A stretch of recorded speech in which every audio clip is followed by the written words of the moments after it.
last thoughts, Shenandoah is all about the Skyline Drive.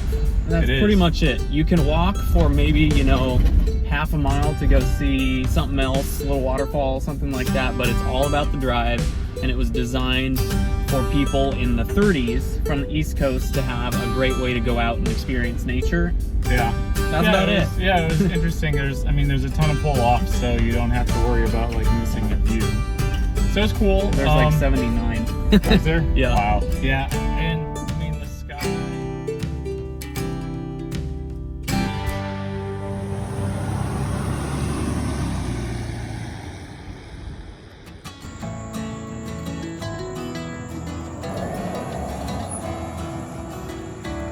So here's the thing with Shenandoah, it's kind of an extension of the Blue Ridge in that it's a really skinny park, and its main attraction is called the Skyline Drive, and it's the same road as the Blue Ridge, but it just has a different name, and it's actually inside a national park.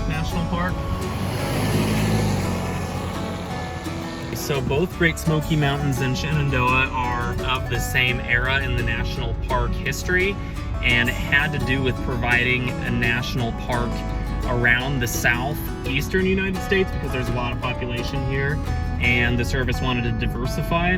At the same time, there was not a whole lot of economy in the Appalachians in general, so the idea of a CCC-built national park, national parkway, other national park contributed to the idea of trying to build an economy of tourism for the area.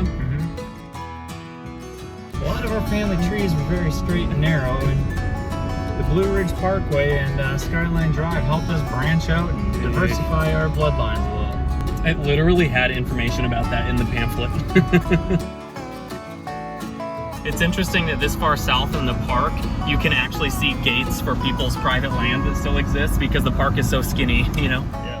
The other historical tidbit is that both Shenandoah and Great Smoky Mountains were built out of private land, but it's kind of inverse to the way that I thought that it worked.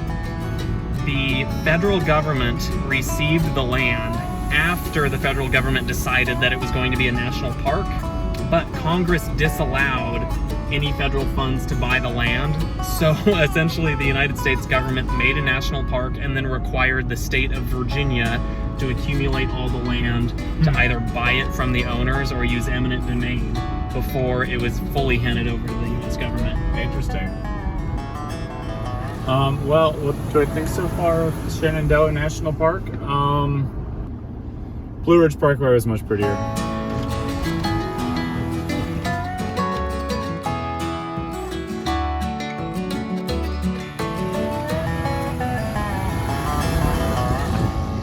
Are we there yet?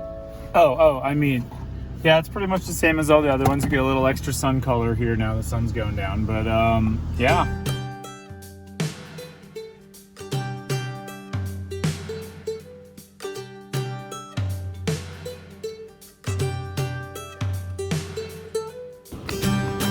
This might be the most exciting part about this national park. I, for one, am having a good time. Thank you very much. It's just not as exciting as people made it out to be. Okay, so this place is called Skyland, and remember that name because I have an important question. Skyland. Okay. This place is a mountain resort that's older than the park, and apparently the owners of the resort had something to do with, you know, drumming up the interest in creating the park. But of course, like, you know, pretty much all the other lodges, it's operated by a concessionaire that isn't the National Park Service. If you remember from Yosemite, it's operated by the company that tried to steal the name to Yosemite's lodges. So yeah. my question is does Delaware North own the name to Skyline, and Shenandoah National Park? They're trying to go after Shenandoah too. They got their name on the wine, so cheers. Yeah. Thanks, Delaware North, for giving us the Awani back.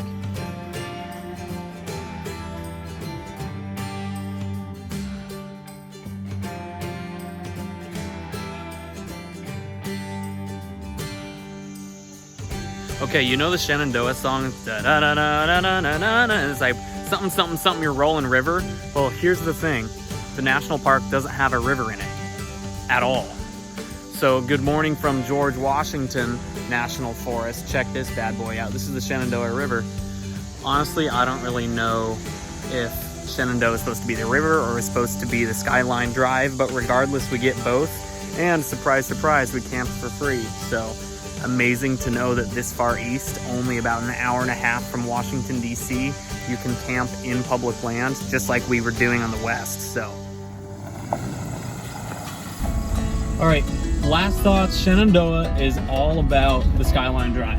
And that's pretty much it. You can walk for maybe, you know, half a mile to go see something else, a little waterfall, something like that, but it's all about the drive, and it was designed for people in the 30s from the East Coast to have a great way to go out and experience nature. Yeah. That's about it. Yeah, I mean the Sky, what's the lodge we went to?